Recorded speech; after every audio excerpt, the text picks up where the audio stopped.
Aleluia. Também quero cumprimentar nossos irmãos que nos acompanham através do canal do YouTube com a paz do Senhor Jesus Cristo. Amém? Amém. Glória a Deus. É bom podermos estar na casa do Senhor para adorar e exaltar a Ele e principalmente também para aprender mais sobre a palavra de Deus. Nós sabemos que aprender sobre a palavra é algo importante para todo cristão, não só conhecer o Senhor Jesus, conhecer o nosso Deus no seu íntimo, através do Espírito Santo, mas também conhecer aquilo no qual você vive, conhecer aquilo no qual, pelo motivo no qual você vive também, conhecer a palavra de Deus. E como eu já disse no começo do nosso culto, e também já foi dito pelo nosso pastor Roger, hoje é uma lição que talvez para nós que já somos conhecedores da palavra de Deus, não seja algo bastante óbvio, seja algo no qual nós já temos o conhecimento, mas é algo no qual, no começo, principalmente no começo da igreja primitiva, houveram muitos problemas, que é o fato que, será que Jesus também é Deus? Será que Jesus, ele é como o Pai? Porque eu creio que, principalmente no começo da igreja, houveram muitas dúvidas nas pessoas se realmente Jesus Cristo, aquele que havia sido enviado como Messias, se ele realmente era filho de Deus, se ele realmente era enviado para a salvação, para salvar a nossa vida, e se ele deveria sim ser adorado como também faziam com Deus. Ou seja, havia muitas dúvidas por parte dos religiosos, por parte dos judaizantes, dúvida essa no qual até mesmo depois levaram à crucificação do nosso Senhor Jesus Cristo. Portanto, como eu disse, o nome é O Filho é Igual com o Pai, que é a lição de número 6. A nossa introdução diz o seguinte: essa porção bíblica do Evangelho de João é uma das mais contundentes. Leitura essa que foi feita na nossa leitura bíblica em classe, pelo Obreira Taylor, sobre João. Em mostrar que o Filho é igual ao Pai. Afirmar que Jesus é Filho de Deus, mas não o próprio Deus, é uma contradição em si mesma. O embate de Jesus com os religiosos do Templo de Jerusalém revela essa verdade. É isso que a presente lição pretende mostrar e explicar com sólidos fundamentos escriturísticos. Portanto, igreja, o Filho, ele é sim igual com o Pai. Inclusive, a nossa verdade prática diz: o termo teológico Filho de Deus é título, sendo assim, a existência de Jesus é desde a eternidade junto ao Pai. Portanto, talvez você até mesmo possa dizer: ah, mas então se Jesus ele é Filho de Deus, e nós muito bem sabemos que, por exemplo, antes de Israel existir, foi necessário que o Roger e a Mayla existissem, logo, portanto, o Filho ele só pode vir depois de seus pais. Não há como ser o contrário, ou não há como ser junto. Só que no caso do nosso Senhor Jesus Cristo, mesmo ele sendo o Filho de Deus, nós também sabemos que nosso Deus ele é composto por uma trindade, que é o Pai, o Filho e o Espírito Santo. Portanto, nós temos o Pai, temos o Filho, Jesus Cristo, e temos o Espírito Santo de Deus. Tal coisa que nós já vimos em outra lição, né, que nosso Deus é um Deus triuno. Logo, por mais que um filho, em nossa percepção como seres humanos, um filho deve vir após o seu pai ou após a sua mãe, com o nosso Deus é diferente, pois por mais que Jesus ele seja filho de Deus, ele sempre existiu em toda a eternidade junto do seu Pai. E nós podemos constatar isso lá em João, quando ele vai dizer que no princípio era o Verbo, e o Verbo estava com Deus, e o Verbo era Deus. O Verbo no qual é referenciado é o Filho de Deus, é Jesus Cristo. E João diz que no princípio era o Verbo, portanto, demonstrando que desde o princípio, logo toda a eternidade, ele existia e ele estava com Deus, demonstrando a Trindade, Pai, Filho e Espírito Santo, e ele era Deus, demonstrando também a sua divindade, a sua deidade. O nosso tópico 1 diz a doutrina da relação do Filho com o Pai. Portanto, qual é a ideia de um filho? O conceito de filho, no pensamento judaico, implica a igualdade com o pai. Nós sabemos que um filho, ele vai ser parecido com seu pai, ou então no caso com a sua mãe. ali a nossa Melina, ela vai ser parecida ou com o seu pai, ou então ter característica também sendo parecida com a sua mãe. Ali a Ana Bianca também, que está ali no colo do Rodrigo, também vai ter relação, vai ser parecida com o seu pai. Graças a Deus, hoje aqui está cheio de exemplo. 1, 2, 3, cada um no colo do pai ou da mãe. Portanto, a ideia de filho no pensamento judaico implica a igualdade. E uma coisa interessante é que muitas das vezes essa igualdade não vai vir só em aparências. Muitas das vezes vai vir também no fato da personalidade, dos pensamentos, das ações, aquilo que a criança diz. Primeiramente porque as crianças sempre vão se espelhar. Por conviverem com seus pais, eles vão se espelhar em seu pai, vão se espelhar na sua mãe. E muitas das vezes, pelo fato de estar numa vivência, a criança ela já vai ser influenciada por essa vivência. Mas uma coisa interessante também, só falando um pouco da questão dos filhos, é que, claro, também os filhos podem pegar tal personalidade mesmo não estando com seus pais. Porque podem acontecer modificações genéticas, por exemplo, durante a gravidez, que podem fazer com que a criança ela nasça mais estressada, pode fazer com que a criança ela nasça mais calma. Portanto, são coisas que o filho sempre vai herdar do seu pai, não só desde a característica, mas até muitas das vezes a sua personalidade. E por isso que no pensamento judaico, o filho é a igualdade com o pai. Uma das ideias de filho na Bíblia é a identidade de natureza. Isso pode ser visto no paralelismo poético do salmista, que é o homem mortal para que te lembres deles, e o filho do homem para que o visites. Esse paralelismo, esse paralelo, ele é sinônimo em que o poeta diz algo e em seguida repete esse pensamento em outras palavras. A ideia de homem mortal é repetida em o filho do homem. No caso aqui, o homem mortal sendo o filho do homem. É apenas uma repetição, com outras palavras. Outro exemplo encontramos nas palavras de Jesus. Assim vós mesmos testificais que sois filhos dos que mataram os profetas. Isso porque os escribas e fariseus consideravam os matadores dos profetas como os seus pais. E na Bíblia nós podemos ver várias vezes que as pessoas são chamadas de filho de tal, muitas das vezes nem sendo um filho direto. Por exemplo, Jesus era chamado de filho de Davi, não porque Davi era seu pai direto, mas sim por ser da descendência de Davi, logo era chamado como filho de Davi. Também, como eu disse, pela questão da igualdade. Escribas e fariseus considerados como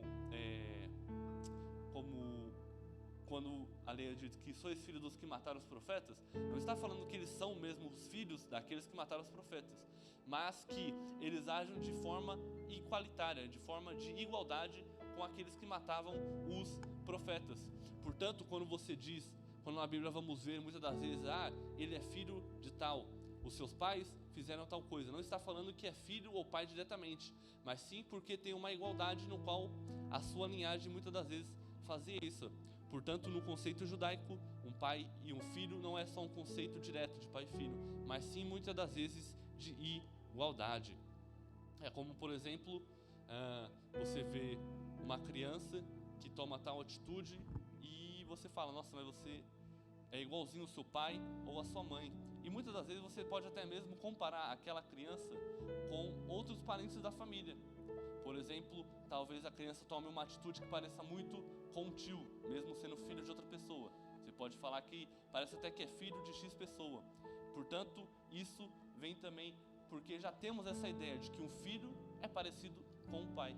E por isso no judaísmo a questão da ideia de filho nessa questão também de igualdade, não só de ligação sanguínea direta. Significado teológico. Portanto, qual que é o significado teológico de filho? Indica igualdade de natureza, ou seja, mesma substância. Agora sim, já é algo mais direto nesse quesito. É o que acontece com Jesus, ele é chamado de Filho de Deus no Novo Testamento, porque ele é Deus e veio de Deus.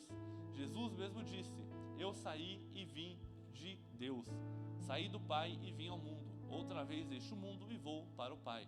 Quando Jesus declarou, meu Pai trabalha até agora e eu trabalho também, estava declarando que Deus é seu Pai. No entanto, os seus interlocutores entenderam com clareza meridiana que Jesus estava reafirmando a sua deidade, ou no caso a sua divindade, que é a mesma coisa, pois dizia que Deus era seu próprio Pai, fazendo-se igual a Deus. Ou seja, quando Jesus Cristo falava, eu sou filho de Deus, logo os fariseus e escribas viam isso como algo muito pior, entre aspas, mas uma fala muito polêmica do que como nós vemos. Porque, por exemplo, eu posso vir aqui e falar, eu sou filho de Deus.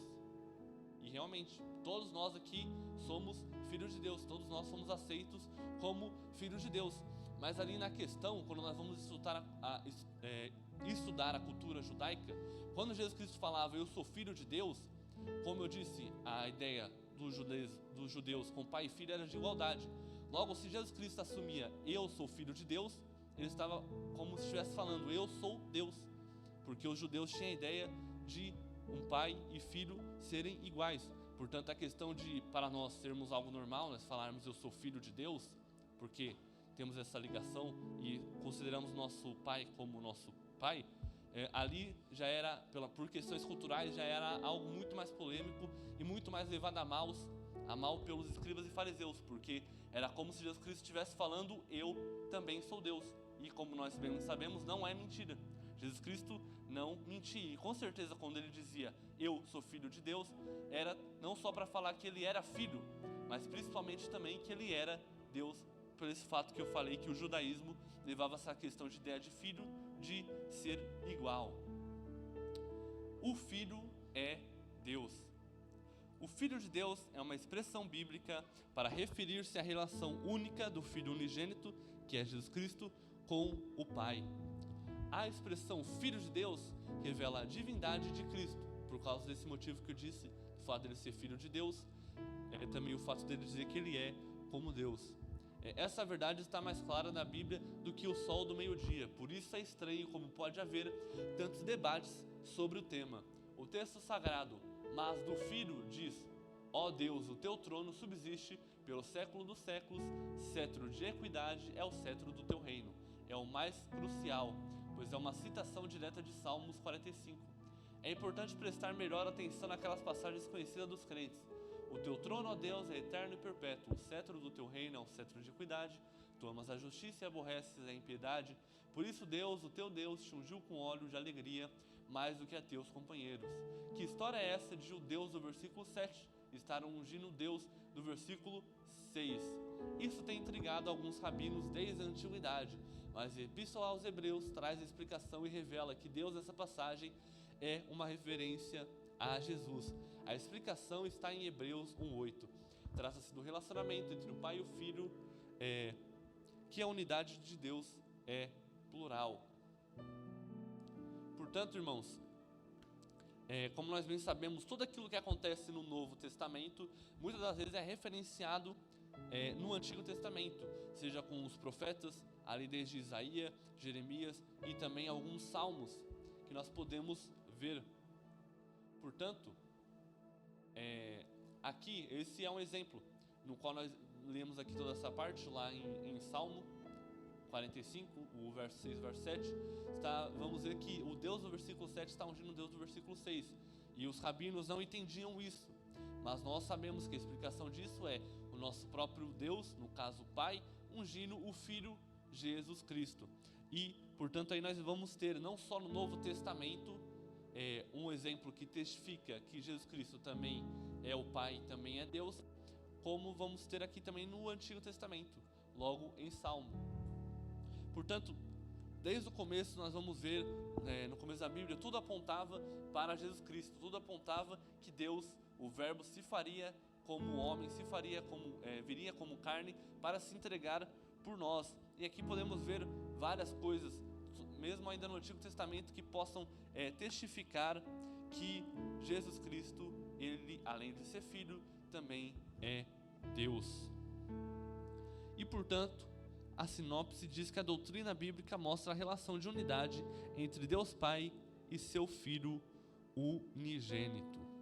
Porém, entretanto, por mais, como eu disse, para a gente ser algo óbvio, né, que Jesus Cristo é Filho de Deus e também é Deus, e etc., nós sabemos que, mesmo assim, existem muitas heresias, existem muitas ideias erradas sobre Jesus Cristo. Nós já vimos, até mesmo no trimestre passado, que haviam religiões que consideravam Jesus Cristo apenas como um profeta, um iluminado que passou, como algumas seitas orientais, no qual nós vimos, o Hare Krishna, que considerava Cristo como um profeta como alguns outros.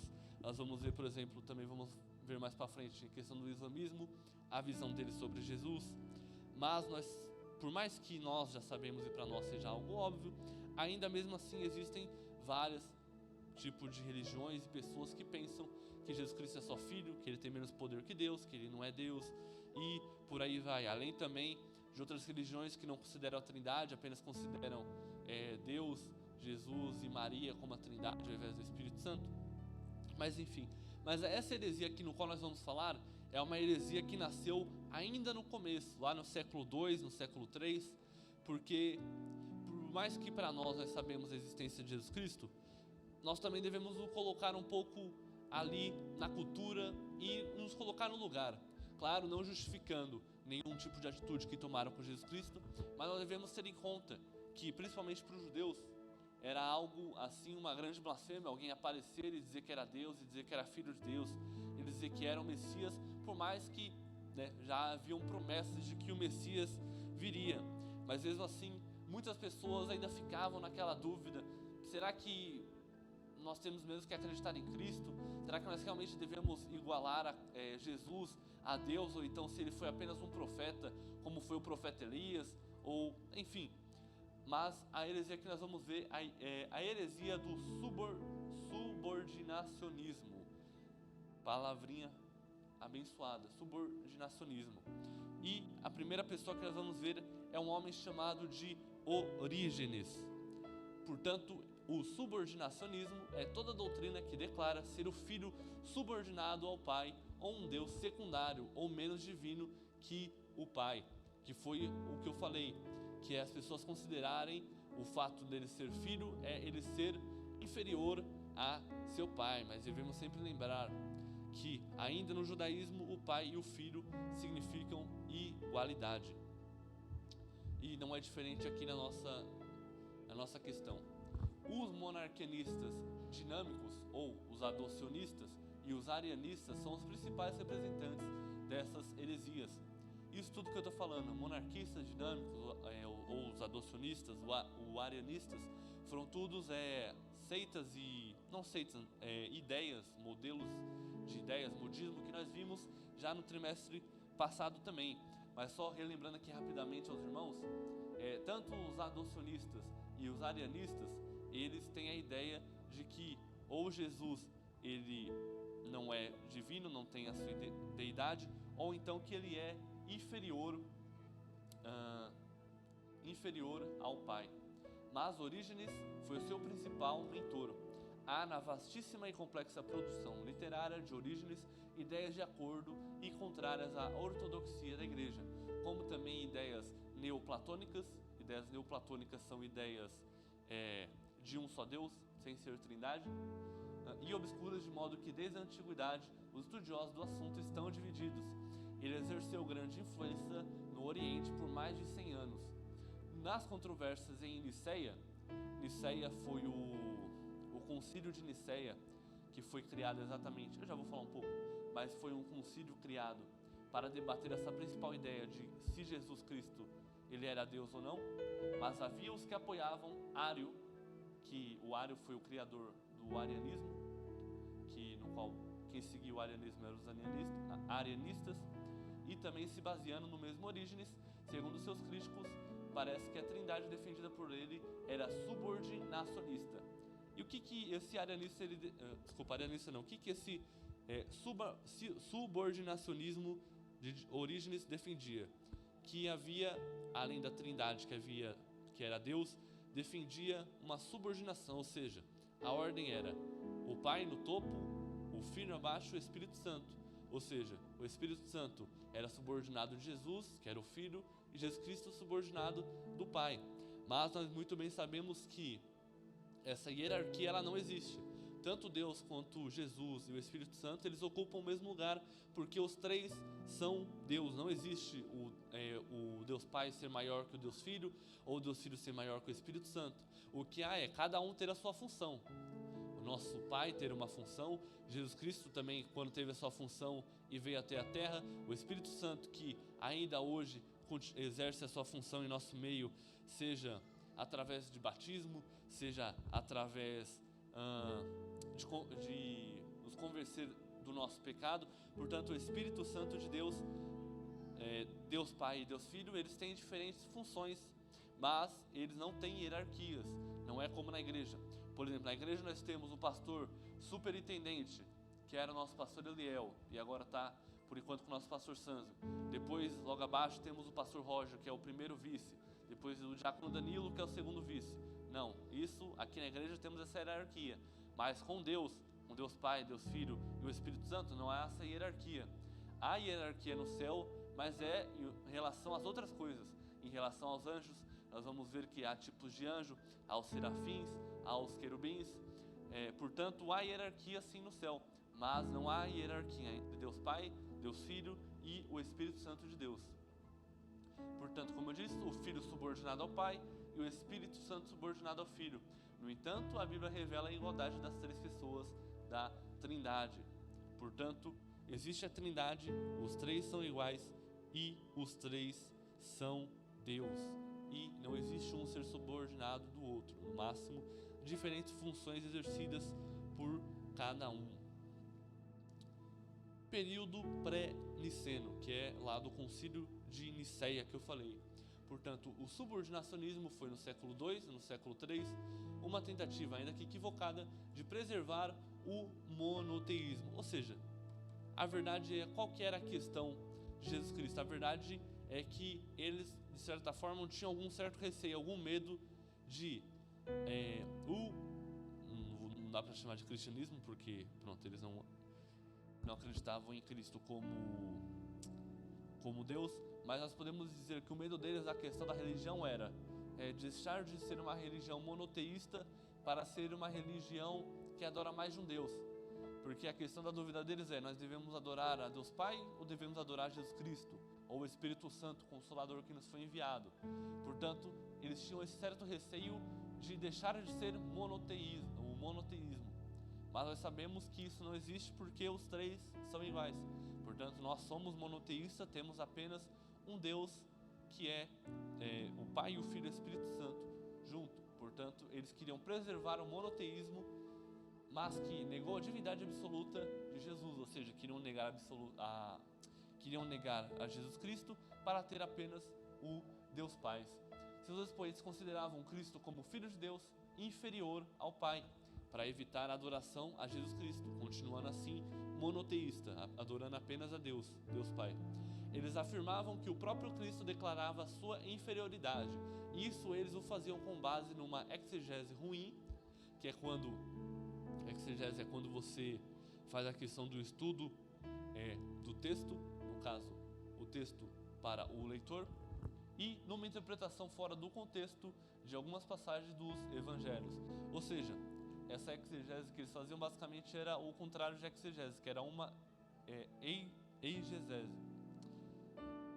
Agora me fugiu a palavra, mas é o contrário, ou seja, é quando o leitor ele tenta aplicar a sua ideia em relação ao texto, não ao contrário, que é o que a exegese faz. E o que eles pensavam que Jesus Cristo demonstrava inferioridade quanto a Deus. Talvez pensavam isso porque em alguns versículos nós podemos ver Jesus Cristo demonstrando a sua humildade, Jesus Cristo se colocando também como servo, por exemplo, dos apóstolos, quando ele mesmo lavou o pé dos apóstolos. Mas nós sabemos que, por mais que Jesus Cristo tinha a sua humildade e agia de forma mansa e humilde, fazendo a vontade de seu Pai, ele, ao mesmo tempo, também dizia que era Filho de Deus, que era como o Pai. Como foi lido lá em João, no capítulo 10, versículo 30, eu e o Pai somos um, né? Eu sou o Pai, eu sou como o Pai. Portanto, Jesus Cristo, ele, por mais que tinha a sua humildade e demonstrava obediência a Deus Pai, ele dizia com todas as letras também que ele era Deus. E isso é o que foi criado, o subordinacionismo é o que foi criado antes do concílio de Nicéia. Portanto, quais foram os métodos usados por eles que defendiam essa parte do Espírito Santo ser subordinado do Jesus e Jesus o Pai? Portanto, nós já estudamos até agora o ensino bíblico sobre Jesus como verdadeiro homem e ao mesmo tempo verdadeiro Deus. Somente ele é assim e ninguém mais no céu e na terra possui essa característica. Portanto, está aí algo interessante também, porque se Jesus ele fosse inferior a Deus, nós podemos ver que Jesus Cristo tem algo que só ele tem, o Deus Pai não tem, o Espírito Santo de Deus não tem, que é o verdadeiro homem e ao mesmo tempo o verdadeiro Deus. Jesus Cristo, quando ele veio à terra e fez como carne, não foi Deus Pai junto com ele ou o Espírito Santo, mas ali foi só Jesus Cristo se encarnando como homem. Portanto, ele é o único que tem essa característica de ser o verdadeiro homem e ao mesmo tempo também ser Deus.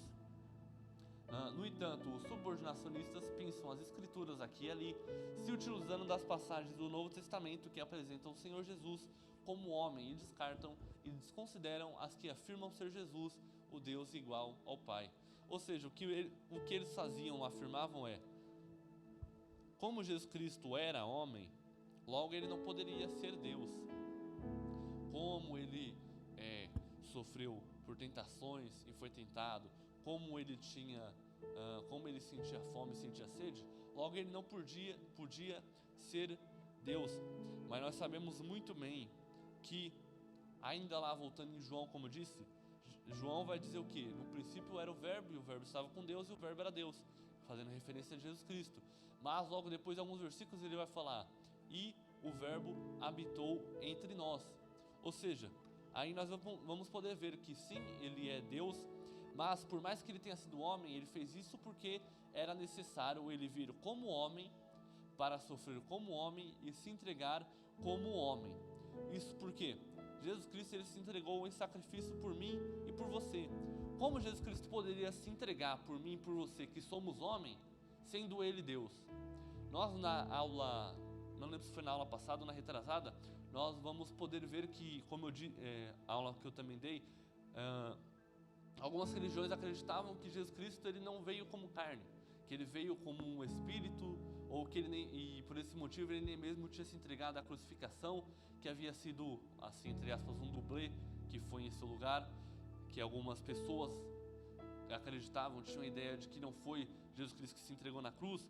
Mas nós bem sabemos que para Jesus Cristo ele ser crucificado, ele sofrer as dores que ele sentia e ser tentado também por Satanás, ele precisava ter a sua parte humana, ser carne. Ele como Deus nunca poderia ser tentado, ele como Deus nunca poderia sentir as dores que nós sentimos, ele como Deus não poderia ser crucificado e, é claro, morrer, porque ele, se viesse na sua forma de deidade, de divindade, ele não poderia conhecer a morte como ele conheceu.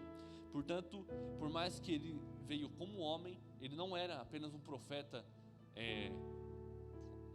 como Elias, como foi com o caso de João Batista, como foi com o caso de outros profetas, mas ele era o próprio Deus no meio de homens. E, portanto, o nosso tópico, a sinopse diz: o subordinacionismo afirma ser o filho subordinado ao pai, sendo, portanto, um Deus secundário. E aqui também, de certa forma, nós vamos poder ver uma pequena controvérsia, porque o medo deles era a religião deixar de ser monoteísta, para adorar a Jesus Cristo e adorar ao Deus Pai. Só que a partir do momento em que eles começaram a considerar o filho subordinado ao pai, eles automaticamente criaram um Deus secundário. Portanto, ali já não era mais um Deus, que é como nós acreditamos, mas passava a ser dois deuses. Nós vamos poder ver lá com religiões, por exemplo, da Grécia, que tem o Deus do Sol, tem o Deus da água, tem o Deus Apolo, que é o Deus do Sol, tem o Deus da água, que é Poseidon, e etc. Mas existem os deuses, no qual eles consideram os deuses maiores, os deuses mais importantes, e depois há os deuses secundários. mas eles adoram diversos tipos de deuses. Todo tipo de deus, sejam eles secundários ou principais, eles adoravam. E até mesmo algo interessante, que era também o que acontecia na cidade de Atenas. Tem até mesmo uma fala que diz que em Atenas era mais fácil encontrar um deus do que encontrar um homem, porque lá eles tinham muitos deuses. E eu não sei se vocês vão se lembrar, mas lá em Atos dos Apóstolos tem uma passagem onde o apóstolo Paulo ele está lá em Atenas e ele encontra um altar assim de sacrifício escrito para um Deus desconhecido. E por que tinha aquela placa? Porque eles, na cabeça deles, os atenienses, para eles não sofrerem nenhum tipo de retaliação de nenhum deus, porque algum deus, como tinham muitos deuses, pode acontecer de um deus ficar sem adoração, eles erguiam esses altares escrito para o Deus desconhecido, para que tem um altar para o Deus do Sol, para o Deus da Água. Olha, em caso de dúvidas, a gente tem tantos deuses, para a gente não esquecer nenhum, levanta aí um altar e coloca para o Deus desconhecido. Portanto, eles tinham essa preocupação de adorar vários tipos de deuses, sejam eles os deuses maiores ou alguns deuses menores. Portanto, quando o subordinacionismo eles criaram e colocaram Jesus Cristo subordinado do Deus Pai e Espírito Santo subordinado de Jesus, nós vamos ver então que eles criaram um Deus secundário. Logo, se tivesse um Deus principal e um Deus secundário, aí sim, aí é que não seria mesmo um monoteísmo, porque deveríamos adorar a Deus Pai e também adorar a Jesus Cristo de forma separada. Mas agora, Diácono Pablo, você disse que o subordinacionismo foi algo criado há muito, muito tempo atrás, lá no século II, no século III. Mas será que ainda hoje existe esse tipo de ideia? Existe ainda essa ideia de Jesus Cristo não ser Deus, de Jesus Cristo não ter encarnado como homem, ele não ser um Deus, apenas ser um profeta como outros? E sim, é claro que há, porque nós vamos ver que Satanás muitas das vezes ele vai tentar usar a própria palavra de Deus para invalidar algumas coisas. Óbvio que ele não usa a palavra de Deus para invalidar, ele distorce a palavra para invalidar algumas coisas. Nós podemos ver essa mesma estratégia que ele usa com o próprio Jesus Cristo. Ele mesmo vai ali quando ele vai tentar Jesus no deserto, quando Jesus estava em jejum, no deserto, em oração, ele usa a própria palavra de Deus para tentar, e distorce a palavra de Deus para tentar fazer com que Jesus Cristo caia em pecado. E ainda não é diferente, ainda nos dias de hoje, nós vamos ver que muitas das ideias e muitas das coisas, das religiões que foram criadas com algumas coisas divergidas, que foram divergentes, nós vamos ver que algumas delas e algumas ideias vieram ainda na igreja primitiva. Portanto, Satanás, logo quando ele viu a criação da igreja, ele já tentou usar pessoas para distorcer a palavra de Deus, logo na igreja primitiva, porque essas ideias, a maioria das coisas que nós estudamos não é uma ideia que apareceu há 10 anos atrás, que apareceu nos anos 2000, não, ainda é coisas que apareceram no século I, sei lá, ainda na época de Paulo, já haviam pessoas, na época de Paulo, que se converteu ainda no começo da igreja primitiva. Nós vamos ver ali, por exemplo, os judaizantes, que já estava virando ali uma heresia contra a igreja. Portanto, isso são coisas, ideias de religiões que temos hoje que ainda vieram do começo da criação da igreja primitiva, na época da igreja primitiva. E, por exemplo, como nós vamos usar aqui, é uma religião que nós já estudamos também, que é a religião do islamismo. E o islamismo, ele não considera Jesus como o Filho de Deus, mas como Messias e profeta. E coloca Maomé acima dele. Portanto, o islamismo, como eu disse, é uma daquelas religiões, daquelas ideias que consideram Jesus Cristo não como Deus, mas apenas como um profeta, como alguns outros que já houveram. E nem o cristão tem dificuldade em detectar o erro de doutrina. O Alcorão afirma que é blasfêmia dizer que Jesus é Filho de Deus. Isso com base numa péssima interpretação, pois significaria uma relação íntima conjugal entre Deus e Maria. E o mais grave é que seus líderes afirmam que os cristãos pregam esse absurdo. Ou seja, os islâmicos, eles acreditam que é blasfêmia dizer que Jesus Cristo, ele é Deus, eles acreditam em Jesus Cristo, ok? Eles acreditam que Jesus Cristo existiu, mas acreditam nele como um profeta. Mas o que eles acreditam e dizem que até mesmo a gente prega é que Jesus ele é filho de Deus e que na cabeça deles, para Jesus Cristo ser filho de Deus, ele teria que ter tido uma relação íntima conjugal entre Deus e Maria. Nós sabemos muito bem que Jesus Cristo ele foi gerado através do Espírito Santo. Ou seja, eles nesse quesito também não acreditam no nascimento virginal de Jesus. Não acreditam que Maria teve a Jesus Cristo virgem. Portanto, o que eles acreditam não há como Jesus Cristo ter sido gerado através de Deus. Porque eles acreditam que não há como a Maria ter gerado Jesus Cristo de uma forma virginal. Portanto, eles afirmam que nós pregamos que Jesus ele é filho de Deus e dizem que nós falamos que houve uma relação íntima conjugal entre Deus e Maria para que o nosso Jesus viesse a nascer. Portanto, eles preferem acreditar que Jesus ele é filho de Maria, mas que ele não é filho de Deus, não foi gerado através do Espírito Santo. Lamentamos dizer que até mesmo Satanás e seus demônios reconhecem que Jesus é o Filho do Deus Altíssimo. A expressão Filho de Deus no Novo Testamento significa a sua origem, a sua identidade, e não segue o mesmo padrão de reprodução humana. Jesus, como eu disse, foi concebido pelo Espírito Santo de Deus. Lá em Marcos, no capítulo de número 5, Marcos 5, versículo 7, estarei aqui abrindo para ler, diz o seguinte: e clamando com grande voz, diz: que tenho eu contigo, Jesus, Filho do Deus Altíssimo, conjuro-te por Deus que não me atormente. E que passagem é essa? Essa passagem é do endemoniado gadareno, endemoniado de Gadara.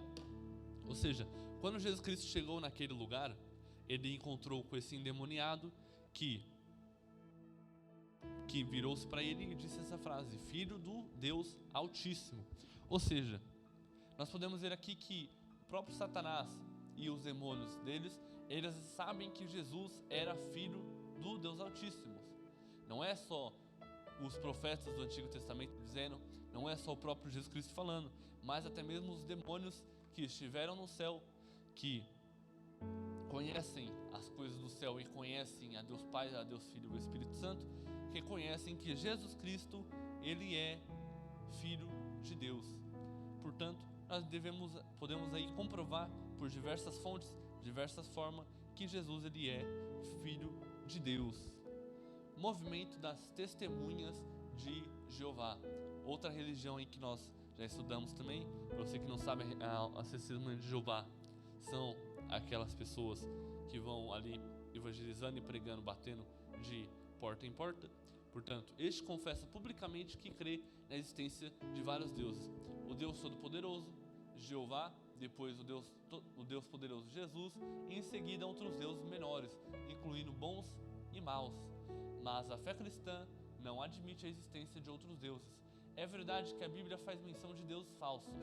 Se são falsos, não podem ser Deus, declara o apóstolo Paulo. Todavia, para nós há um só Deus, o Pai de quem é tudo e para quem nós vivemos, e um só Senhor, Jesus Cristo, pelo qual são todas as coisas, e nós por eles. Eis uma boa pergunta que incomoda as Testemunhas de Jeová: Jesus Cristo é uma divindade falsa ou verdadeira? Se a resposta for positiva, elas são obrigadas a reconhecer a divindade de Jesus e a Trindade. Mas se a resposta dela for negativa, elas estão admitindo que são seguidores de um Deus falso. Portanto, nós podemos ver que os Testemunhas de Jeová, eles acreditam em diversos tipos de deuses. E nós vamos ver também que a Bíblia muitas das vezes vai falar de deuses falsos. Portanto, nós podemos ver que através dessa citação da Bíblia, existem outros deuses, entre aspas, seria aí no caso deuses com D minúsculo, mas que são falsos, logo não são mesmo Deus. E, portanto, este movimento da Testemunha de Jeová, que é um movimento ainda hoje em dia que é conhecido e que nós já estudamos também, é um movimento que também acredita na mesma coisa, que Jesus ele não é como Deus, sendo ali talvez um Deus menor e por aí em diante, além também de outros deuses no qual eles acreditam. Portanto, irmãos, como nós sabemos, ainda nos dias de hoje existem muitas ideias, existem muitas heresias que tentam desvalidar Jesus Cristo. Isso é algo no qual nós como igrejas devemos tomar cuidado e não devemos que isso possa acontecer. Porque nós já falamos aqui também em outras lições, mas isso é algo muito perigoso, você tentar desvalidar que Jesus Cristo ele é Deus, ou tentar desvalidar que ele se fez como homem. Isso por quê? Nós sabemos que a nossa religião é o cristianismo, e tem o nome de cristianismo por causa de Jesus Cristo. Portanto, a base de nós, daquilo que nós vivemos, daquilo pelo qual nós morremos, é o sacrifício de Jesus Cristo. E como nós falamos lá sobre a questão da encarnação do verbo, para Jesus Cristo ele ser sacrificado por nós e ter sido entregue por nós para a morte de cruz, ele precisou se fazer como homem e, como eu já disse, passar por tentações, passar pelas dores do mundo.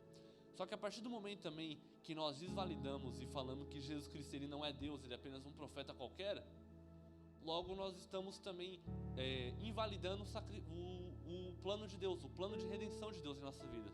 Porque como nós vamos ver na Bíblia, Jesus Cristo não foi o único que morreu por amor de Deus. Nós vamos ver os apóstolos, quase todos morreram sendo perseguidos, apóstolo Pedro crucificado, Estevão que morreu também ali, os outros apóstolos também todos morreram, exceto João que morreu por velhice, todos eles foram mortos, foram caçados e mortos.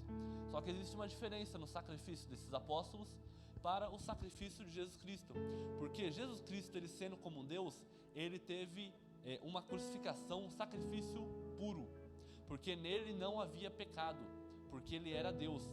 Nós sabemos que nós buscamos a santificação, mas eu e você já nascemos corrompidos pelo pecado. Todos nós aqui dentro já pecamos, e até o dia que nós vamos morrer ainda iremos pecar, seja por nossa intenção, ou seja, até mesmo sem ser intencional, mas nós somos pecadores.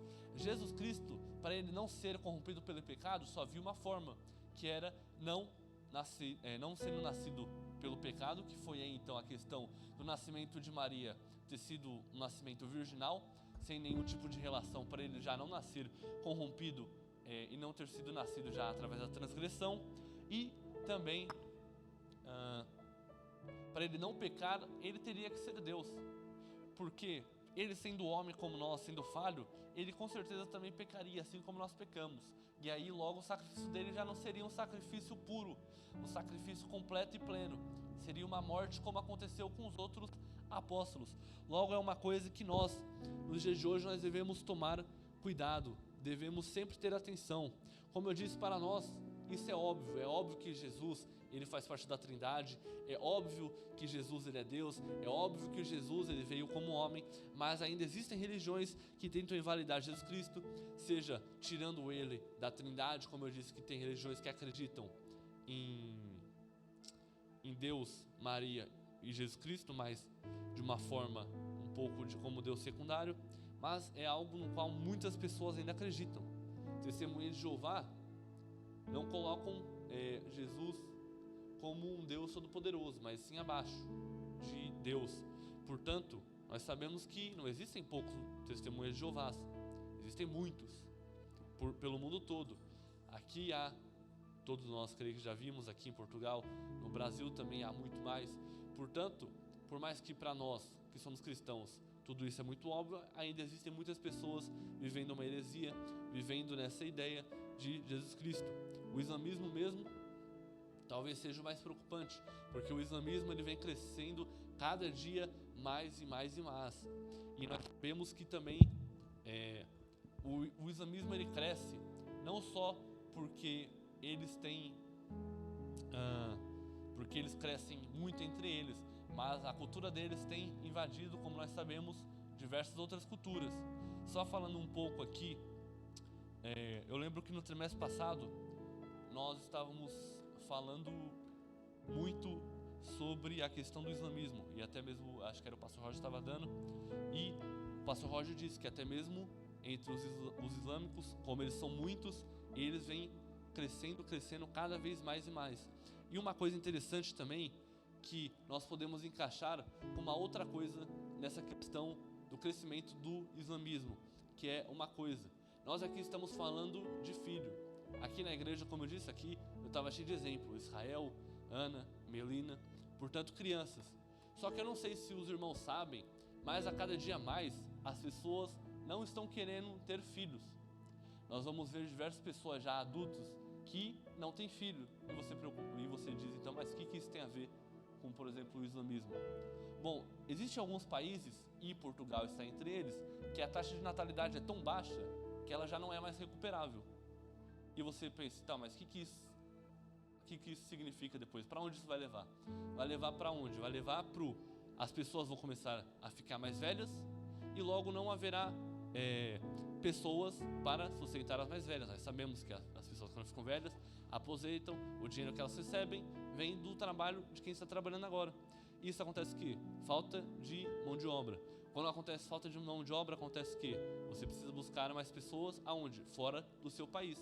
E aí é onde nós vemos então, onde a Europa há muitas pessoas, sejam elas brasileiros, sejam islâmicas, sejam indianas, etc. E por aí vai. Ou seja, como nós podemos ver, por conta de tudo isso que nós vamos buscando, como aquele efeito dominó, se derruba um dominó e vai derrubando, é por isso que Satanás, cada vez mais, ele tem tentado fazer, e o mundo tem tentado fazer com que as pessoas não venham ter filhos, não venham ter relações para ter filhos, porque automaticamente uma coisa leva a outra. Isso, como eu disse, o islamismo ele tem ocupado muitas das vezes a cultura do país e ele tem crescido cada vez mais por esse simples motivo de que, pelo fato das pessoas não terem filhos, as pessoas conseguem então, ter acesso a outros países e pregar o islamismo, pregar a cultura deles e impor sobre as pessoas, já que eles são o maior número. Portanto, é uma religião que está crescendo cada vez mais e mais. E como eu disse, por mais que para nós toda essa relação com Jesus Cristo seja algo óbvio, cada vez mais quando eles vêm crescendo, e nós sabemos que como vão crescendo, essa mesma doutrina será pregado a eles. Portanto, cabe a nós reforçarmos a importância de Jesus Cristo, reforçarmos que Jesus Cristo não é só um profeta, mas Ele é o próprio Deus.